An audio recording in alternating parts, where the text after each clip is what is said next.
Cap sur l'édition de l'information de ce lundi sur Lumière du Monde Télévision.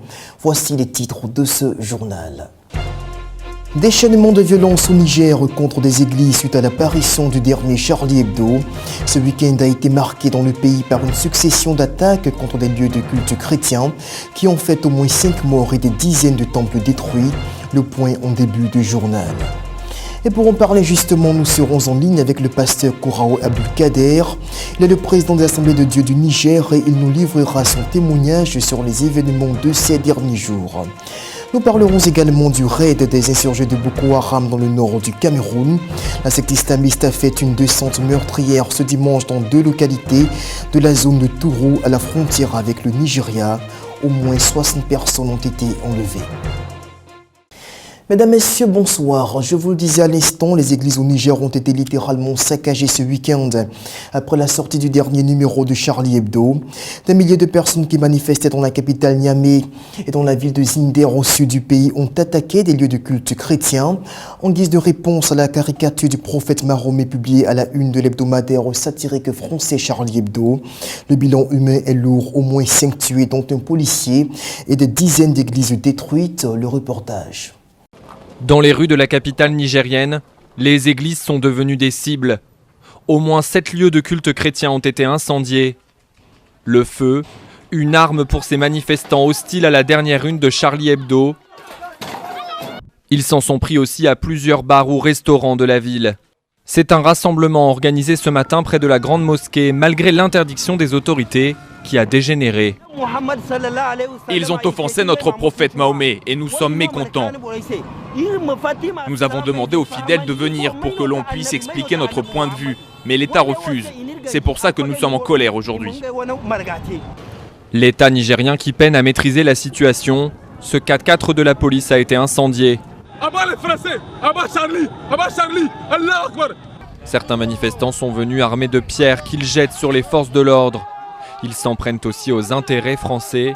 Des kiosques de l'opérateur téléphonique Orange comme celui-ci sont mis à sac. L'ambassade de France appelle ses ressortissants à éviter toute sortie dans la ville.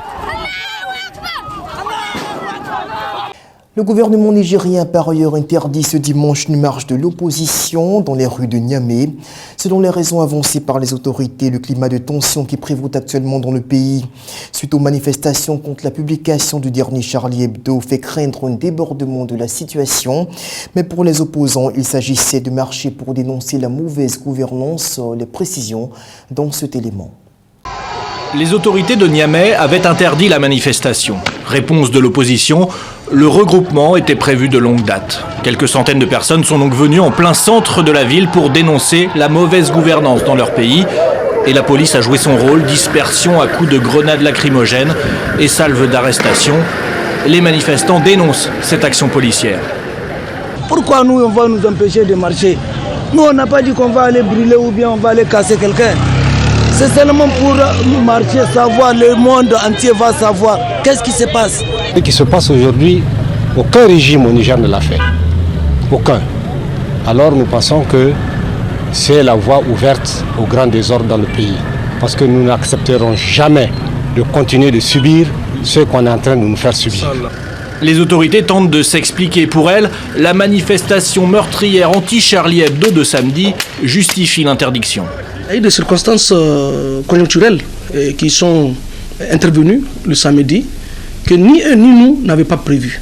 C'était cette manifestation spontanée du samedi 17 janvier.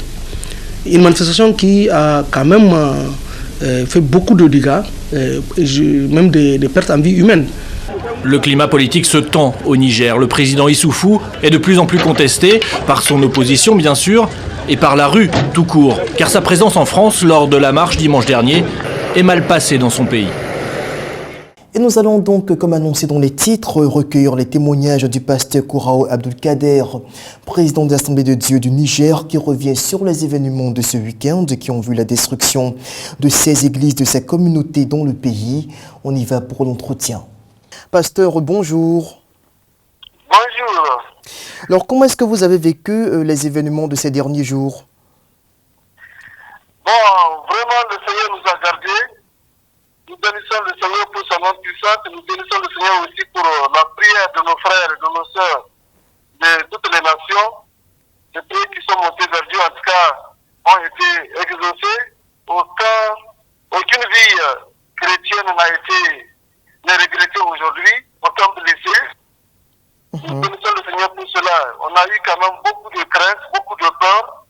Mais le Seigneur, en train de montrer combien il est fidèle, combien il est puissant pour préserver. Est-ce que vous disposez à l'heure actuelle d'un bilan sur le nombre d'églises qui ont été détruites? Oui, au niveau national des assemblées de Dieu, Oui. nous avons 16 églises. Et nous avons aussi donc une école maternelle et un orphelinat touché. Les domiciles de pasteurs, nous avons 7 domiciles incendiés. 7 domiciles incendiés, hein? Incendiés, vandalisés. Ok. Et la famille des pasteurs se trouve où actuellement? Actuellement, avec l'aide de l'État, certaines familles sont hébergées au centre d'instruction de la garde républicaine. Ok. Depuis hier. Et d'autres sont chez des amis, chez des parents. Ok, alors, est-ce qu'au-delà de votre communauté, vous avez quelques indices sur le nombre de temples détruits pour l'ensemble des communautés chrétiennes du Niger? Oui, sur toute l'étendue du territoire du Niger. Hier, on était à la primature, donc la communauté évangélique, il y a 47 églises. 47 églises, hein? 47 églises. Et on a retenu 15 églises catholiques. Il y a quand même d'autres dénominations dont on n'a pas encore le bilan. Le genre d'église de maison, là, donc, certaines fois, ils ne sont même pas déclarés, donc on ne les connaît pas en tant que tel, mais on sait qu'ils ont été touchés. Il y a aussi des domiciles de particuliers, Oui. certaines personnalités chrétiennes qui ont été touchées aussi. Leurs maisons brûlées, surtout à Zander. Quelle a été la réaction du gouvernement après toutes ces attaques-là? Oui, vraiment, le gouvernement a bien réagi et on était tous allés devant le Premier ministre, le ministre de la Justice et le représentant du ministre de l'Intérieur. Vraiment, sur le visage du Premier ministre, on a trouvé aussi cette consternation. Ils sont vraiment déçus, exprimés par le Conseil et par le message à la nation du président national, du président de la République. Et hier encore, on travaillait avec eux pour situer toutes les victimes et savoir quoi faire avec elles et pour les aider. Donc, le gouvernement est vraiment derrière. Ce matin, par exemple, j'ai entendu qu'il y a une menace sur une de nos églises qui n'a pas été touchée ici à Niamey. Donc, j'ai appelé le chargé de la sécurité. Il a vite envoyé une 4x4, un pick-up là, avec les forces de l'ordre. Alors maintenant, après tous ces événements-là, donc, est-ce qu'on peut dire que dans les jours qui suivent, l'atmosphère va se décrisper? Bon, là, vraiment, on ne peut pas le dire, parce que jusqu'à présent, il y a quelques poches de menaces, là où les gens n'ont pas, où ils ont été maîtrisés, jusqu'à présent, le regret de n'avoir pas, en tout cas, agi et continuer de menacer qu'ils vont agir. Donc ça, on ne sait pas, mais quand même, les autorités sont là aux aguets avec les communications qu'on va leur donner, les informations qu'on va leur donner pour qu'elles réagissent rapidement dans toute l'étendue du pays. Donc on est en train de suivre avec le président des dénominations là, chaque fois qu'il y a un appel de l'intérieur ou même de la ville de Niamey, on sait à qui se référer pour les faire intervenir rapidement. Nous sommes de tout cœur avec vous aussi dans ces moments tragiques que vous êtes en train donc de vivre. Est-ce que vous avez un appel à lancer? Vraiment, l'appel que j'ai à lancer d'abord à l'endroit de nos compatriotes ici, c'est de demeurer vigilants parce que jusqu'à présent, il y a des pasteurs sous des menaces et je n'arrive pas à les joindre parce que les portables peut-être sont déchargés ou bien ils sont négligents par rapport à ces choses. On veut les informer à la minute près, mais ça c'est un problème. Aussi, à l'endroit de nos frères, de nos sœurs de la communauté internationale, vraiment, c'est leur remercier. On a reçu beaucoup d'appels des présidents de ces nations environnantes et même de l'Europe et des États-Unis. Nous remercions le Seigneur d'avoir une telle communauté qui est soudée et vraiment qui compatit aussi à nos douleurs ici. Nous le remercions infiniment, que Dieu les bénisse et merci aussi à LMTV pour cet effort que vous avez fait de nous joindre et de savoir ce qui se passe au Niger. Cela vraiment va droit dans notre cœur, sachant que vous aussi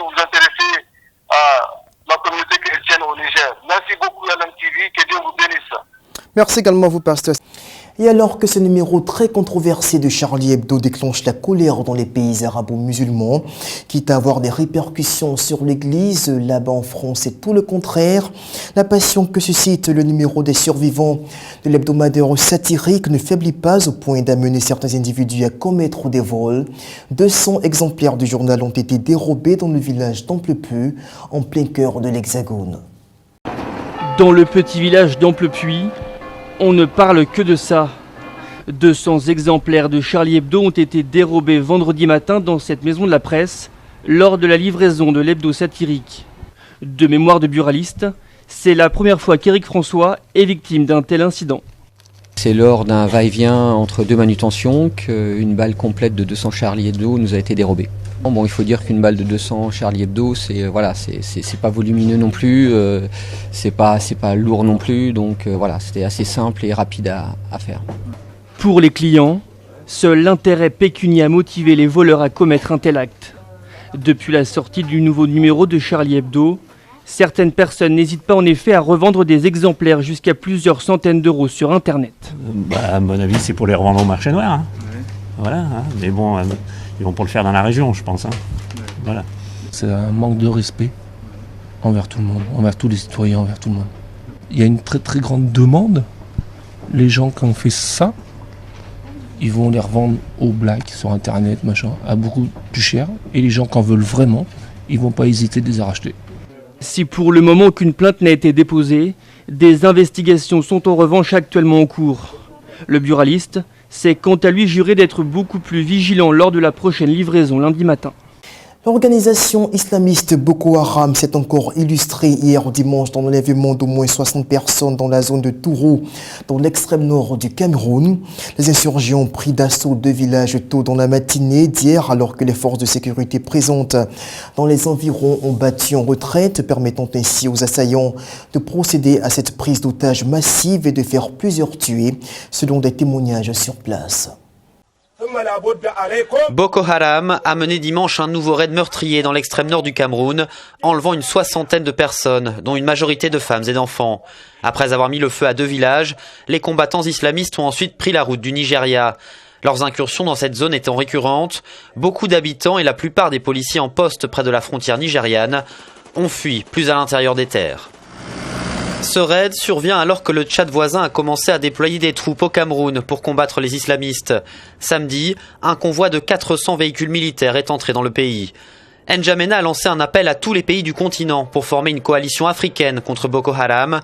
Le Nigeria, d'où vient le groupe islamiste, a lui exprimé un soutien conditionnel à l'arrivée de troupes tchadiennes sur son sol.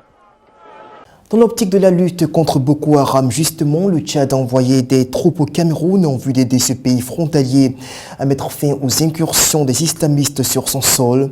400 véhicules de l'armée tchadienne ont quitté N'Djamena vendredi en direction du nord du Cameroun. On écoute le président tchadien Idriss Déby Itno. À tous les continents africains, les pays du continent africain, de venir avec nous pour constituer une large coalition pour faire face à cette nébuleuse Boko Haram et démontrer ainsi en face du monde que l'Afrique est capable de résoudre ces problèmes. Pour aider et le Cameroun et le Nigeria à faire face à ces situations-là. Et ce sont des hommes et des femmes qui meurent, des enfants qui meurent. Nous ne pouvons pas rester indifférents à ce qui se passe. C'est ce qui nous amène donc à envoyer nos enfants.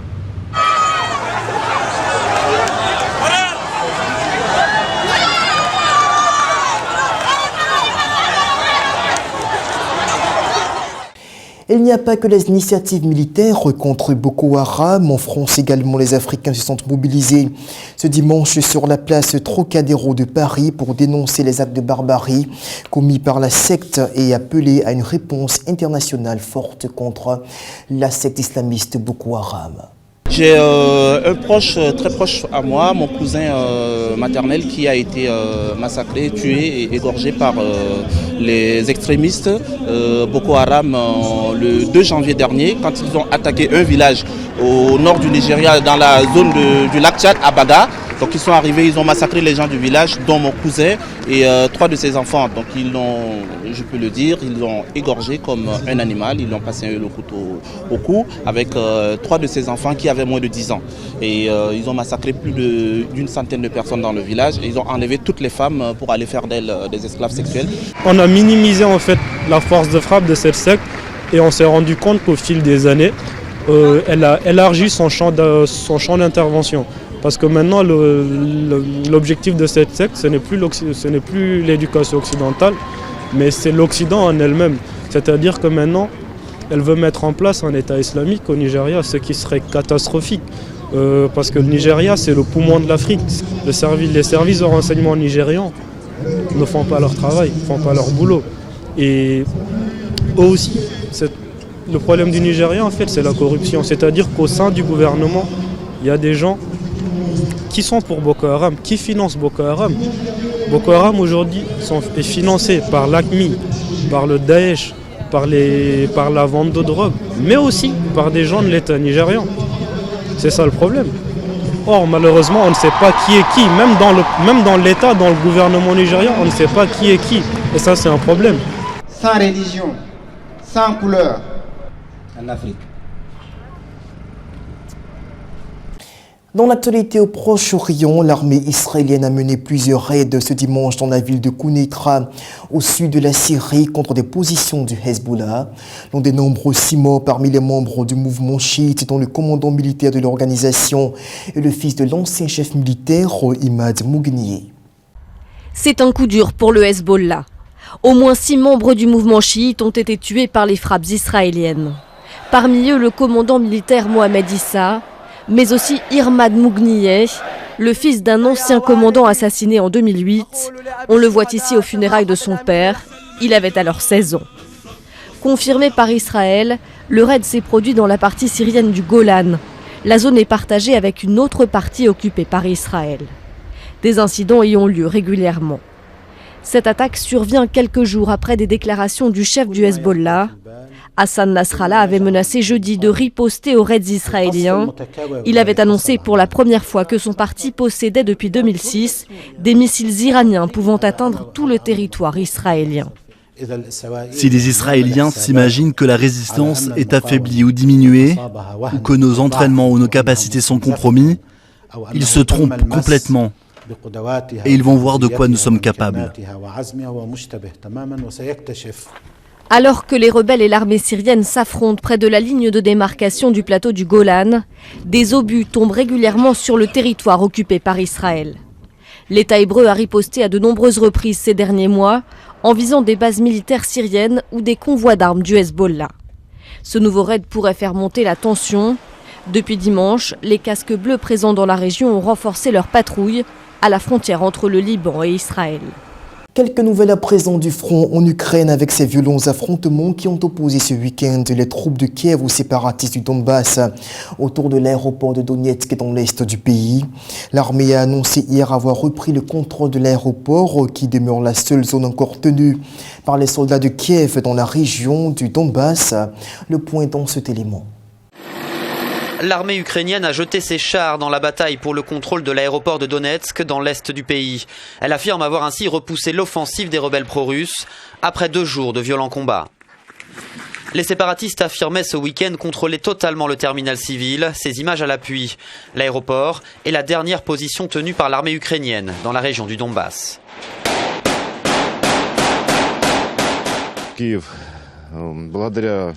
Kiev a utilisé la trêve dans le Donbass pour repositionner ses troupes et renforcer considérablement son artillerie lourde, accuse Alexandre Zakhachenko, le chef de la République populaire autoproclamée de Donetsk. La contre-attaque de l'armée régulière sur l'aéroport a été suivie d'intenses tirs d'artillerie qui ont résonné jusqu'au centre-ville. 3 militaires ont été tués en 24 heures et au moins 10 civils. Les bombardements ont en effet touché plusieurs quartiers résidentiels de Donetsk. Si les terroristes ne tirent pas, nous sommes prêts à un cessez-le-feu et à certaines conditions à reculer notre artillerie lourde à 15 km du front, comme le mentionnent les accords de Minsk. Nos soldats ne sont jamais entrés dans la ville et ils n'en ont jamais eu l'intention, affirme ce porte-parole de l'armée ukrainienne. Ces images, filmées par un drone, montrent l'ampleur des destructions à l'aéroport où les deux camps s'affrontent depuis plus de 7 mois. Avec ses pistes parsemées de cratères, il ne fonctionne plus depuis longtemps, mais le contrôle de l'aéroport de Donetsk garde une forte portée symbolique. Et cet incident inédit aux États-Unis, la résidence du vice-président américain Joe Biden a été la cible de tirs dans la soirée de samedi. Selon les services de sécurité, les auteurs de ces coups de feu étaient à bord d'un véhicule qui roulait à vive allure. Les enquêtes se poursuivent. La maison du vice-président américain Joe Biden a été la cible de tirs samedi soir. Lui et son épouse étaient absents au moment des faits. Un véhicule est passé à vive allure devant la résidence et a tiré à de multiples reprises, selon le service de protection des dirigeants américains. Une personne a été arrêtée, apparemment sans lien avec l'incident. Ce mot de sport à présent et la grosse actualité du moment, c'est bien sûr la CAN 2015 en Guinée équatoriale avec le match d'ouverture qui a eu lieu ce samedi à Bata dans l'ouest du pays avec l'opposition entre le pays organisateur et les Simba du Congo. Score final 1 but partout. On revient en images sur les temps forts de cette confrontation. 118e nation FIFA, avec aucun joueur n'évoluant dans un grand championnat et un sélectionneur nommé il y a 12 jours, la Guinée équatoriale partait pourtant favorite face au Congo de Claude Leroy. Elle a atteint les quarts de finale en 2012 quand son adversaire n'avait lui plus joué la CAN depuis 15 ans. Le pays organisateur marque le premier kick et lancé Emilio Nsoué, auteur d'un bel appel de balle. L'attaquant de Middlesbrough inscrit le premier but de la compétition, 1-0 à la pause. À l'heure de jeu, Douala lance Balboa qui tente de faire le break mais tire pile sur Mafumbi. Peu de temps après son entrée, un joueur bien connu en France s'illustre. Le Guingampais Ladislas Dounyama qui bute sur le portier équato-guinéen. L'égalisation est encore ratée à quelques centimètres près par Nganga dont le coup franc dévié atterrit sur le poteau. Mais la chance finit par tourner dans cette deuxième mi-temps dominée par les Congolais. Malonda lance Bifouma qui glisse le ballon entre Felipe Ovono et son poteau, un but qui ressemble à l'ouverture du score. La Guinée équatoriale émoussée physiquement a même failli s'incliner, mais Ondana rate la balle de match. Score final logique, 1-1. Et ce lundi encore, d'autres rencontres se tiennent. Le point dans nos prochaines éditions. Terminons avec l'actualité religieuse pour dire qu'en Suisse, le quotidien roman 24 heures a annoncé qu'il cessera de publier dans ses colonnes les horaires des cultes selon une information de l'agence Protest Info. Le rédacteur en chef du journal a justifié cette décision par des raisons financières et non idéologiques. Faut dire que l'ensemble de la presse de Romandie continue de publier les horaires des cultes dans la région. C'est donc terminé pour l'édition de l'information de ce lundi. Avant de se quitter, renouvelons notre solidarité envers les frères dans la foi au Niger. Que la paix de Dieu soit avec eux. Au revoir.